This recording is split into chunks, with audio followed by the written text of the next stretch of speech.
Assalamualaikum warahmatullahi wabarakatuh. Alhamdulillah rabbil alamin.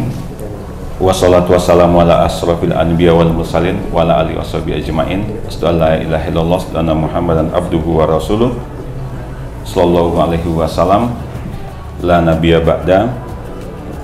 Segala puji kita panjatkan, kita haturkan kepada Allah Subhanahu wa taala yang telah memberikan kenikmatan kepada kita semuanya dan memberikan kesehatan tentunya, sehingga kita bisa sampai hari ini bisa menjalankan ibadah puasa dengan sebaik mungkin.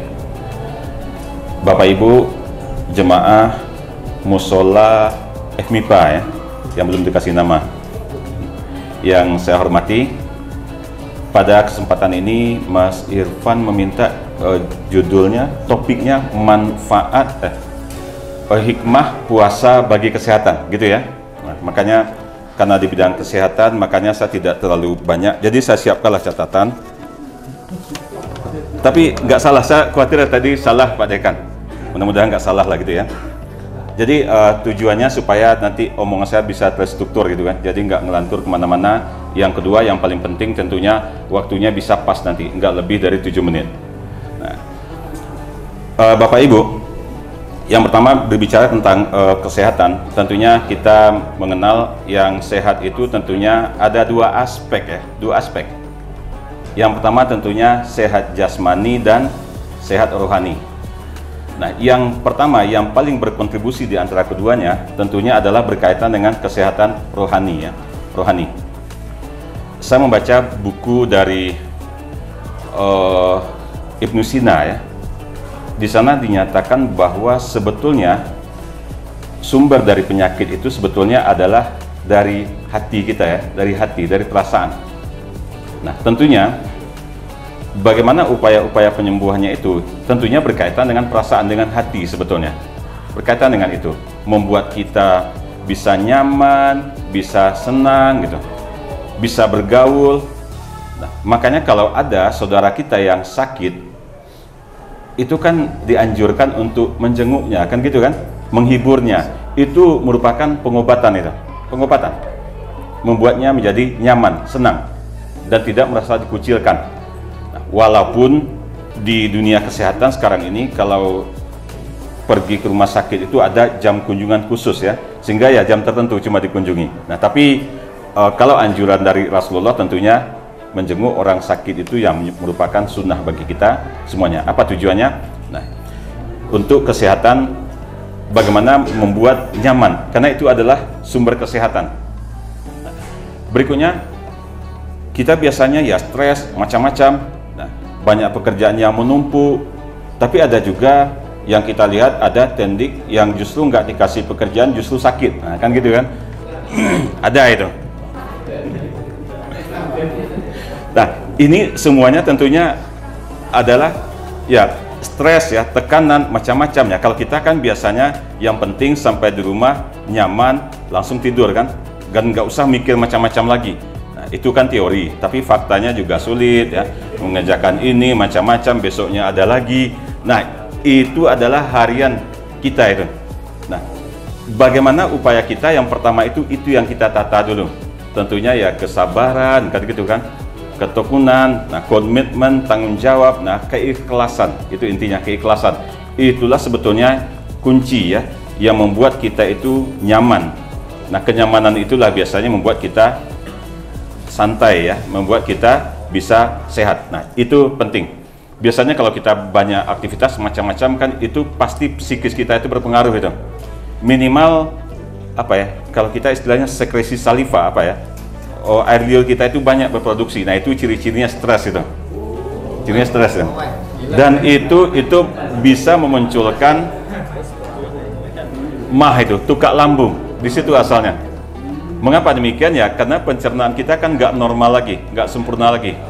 Nah, karena banyak pikiran. Jadi pikiran itulah sebetulnya merupakan sumber penyakit juga. Kadang-kadang gatal-gatal di sini yang nggak tahu, diobati pakai obat korengan macam-macam yang nggak sembuh juga kan, nggak bisa itu. Mengapa? Psikis. Nah, itu yang secara tidak sengaja, yang tidak ada secara teoritis itu, tapi itulah faktanya. Jadi kesehatan itu memang berawal dari hati kita. Nah, berikutnya, bagaimana dengan yang jasmani itu? Nah, berkaitan dengan puasa, kan gitu ya. Kalau kita puasa itu kan menahan kan. Nah, salah satunya tentunya dari lapar kan, dari makanan. Ini kan penting. Nah, mengapa demikian? Karena selama ini kalau kita dalam kondisi normal nggak berpuasa, kan kita ya macam-macam yang kita makan kan, semuanya dimakan, kecuali yang nggak bisa kan. Nah, itu yang kita makan, semuanya masuk. Nah, kita bisa memahami itulah sistem yang terjadi di tubuh kita, terutama di saluran pencernaan kita. Yang pertama tentunya makan, masuk kerongkongan, masuk di lambung kan, lambung. Nah, di lambung itulah nantinya rasa kenyang dan sebagainya, di situ ditentukan nantinya. Di sana itu ada nantinya masa tinggal makanan kita itu di lambung nantinya. Nah, biasanya kalau Bapak Ibu makan yang banyak mengandung karbohidrat, itu rasa laparnya itu akan lama itu, karena memperlama pengosongan lambung. Tapi kalau banyak makanan yang kuah-kuahnya, cairannya, makan burjo, banyakkan kuahnya gitu, itu cepat lapar itu, mempercepat pengosongan lambung. Nah, berarti setelah transit di lambung, nanti akan ditransfer ke usus. Di usus itulah nanti akan ada sistem pencernaan, ada penyerapan nantinya masuk ke dalam darah kita. Dari darah nanti masuk menuju hati. Nah, di hati itulah nanti ada sistem yang disebut dengan metabolisme obat. Metabolisme makanan. Disitulah nanti untuk mencegah toksisitas itu. Jadi yang awalnya menjadi yang racun itu ya, itu akan nantinya dirubah menjadi tidak racun. Itu adalah peristiwa normal yang dialami.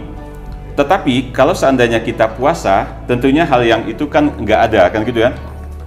Jadi sistem di dalam tubuh kita itu akan melakukan istirahat. Nah, dengan istirahat itulah diberikan kesempatan. Jadi sebetulnya mengapa 6 bulan kita yakin itu pasti ada maknanya. 1 bulan ini ya, 30 hari. Mengapa perlu dilakukan istirahat? Nah, jadi makna puasa itu disitulah nantinya. Jadi dengan puasa ini bukan hanya sekedar menahan lapar saja ya dari makanan, tetapi juga dari yang lain. Kita dilatih sabar kan gitu ya. Kita dilatih nggak mengomongkan orang lain. Nah, jadi ada 2 aspek di situ, bukan hanya sekedar makanan. Dan berikutnya, nah ini penting juga Bapak Ibu, berbuka ya. Berbuka itu kan dengan sesuatu hal yang sehat mestinya ya. Makanya kalau Rasulullah itu dengan kurma, kalau nggak ada di rumah kan bisa dibeli kan. Ya. Nah, kalau enggak nantinya minimal dengan adanya buah-buahan ya, yang manis-manis, hindari gorengan gitu ya. Kalau bisa. Mengapa demikian? Tapi karena kebiasaan di kita itu kan seperti itu kan, makan dengan gorengan, minyak lagi, kolesterolnya. Nah, itu makanya itu harus dijaga Bapak Ibu semuanya. Jadi banyaklah buah-buahan gitu ya, perbanyak buah-buahan, banyak makannya yang berserat ya. Kalau minum itu kalau bisa dengan kelapa muda kan bisa kan? Kalau enggak ditunggu matang dulu kan gitu kan? Kalau ada yang jual kan? Itu, tapi kelapa mudanya jangan dikasih macam-macam juga, yang original. Itu bagus Bapak Ibu untuk menjaga kesehatan kita. Jadi pencernaan kita itu bagus. Mengapa demikian? Itu harus betul-betul kita jaga, karena kita itu kan nantinya akan ada sahur lagi. Nah, sahur itu nantinya ada juga, nggak boleh juga sembarangan. Nah, tapi Bapak Ibu, kita juga sudah memahami semuanya bahwa sesuatu yang berlebihan itu kan tidak baik. Makanya intinya, walaupun kondisi puasa dan nggak puasa, tentunya makanan pun kan juga tidak boleh berlebihan. Mengapa demikian ya? Karena menurut Rasulullah mengatakan bahwa sebetulnya sumber penyakit itu ada di perut itu. Kalau kita mampu menjaga perut kita, sehingga penyakit-penyakit pun juga tidak akan banyak ke kita. Nah, tapi saya melihat senang ya Bapak Ibu, kan nggak banyak juga yang sakit-sakitan itu kan. Insya Allah sehat lah. Mengapa demikian? Karena yang pertama tadi ya, dari rohani kita itu sudah dijaga dengan baik. kekeluargaan, persahabatan, kenyamanan itu sudah ada di kita. Nah, sehingga itulah merupakan kunci kesehatan bagi kita semua. Nah, insya Allah semoga bulan puasa ini betul-betul kita jalankan dengan baik, nah, bisa memberikan makna yang baik, sehingga nantinya insya Allah semoga kita sehabis puasa ini bisa sehat semuanya. Ya, saya kira itu Bapak Ibu 7 menit ya, pas ya saya hitung. Nah, semoga bermanfaat bagi kita semua. Billahi taufiq hidayah. Assalamualaikum warahmatullahi wabarakatuh.